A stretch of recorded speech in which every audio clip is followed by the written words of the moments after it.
আমরা বলেছি গণ অভ্যুত্থানের পরে বাংলাদেশে নতুন করে ভয়ের সংস্কৃতি তৈরি করা হচ্ছে।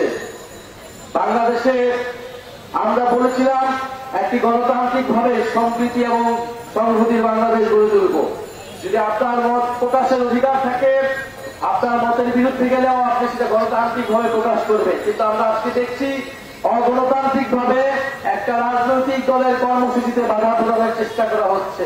আমরা এটার নিন্দা জানিয়ে রাখলাম।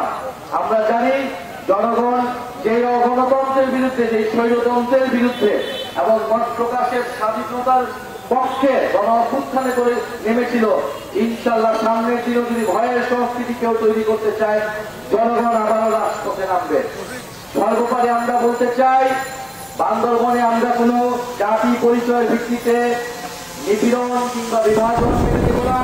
বান্দরবনের প্রত্যেকটা মানুষের ঘরে ঘরে আমরা যে ইনসাফের উন্নয়ন, সেই উন্নয়ন পৌঁছে দিতে চাই। অর্থনৈতিকভাবে বান্দরবনকে আমরা সমৃদ্ধশালী করতে চাই। আপনারা কি চান? প্রিয় বান্দরবনবাসী, জাতীয় নাগরিক পার্টির সাথে আপনারা থাকবেন?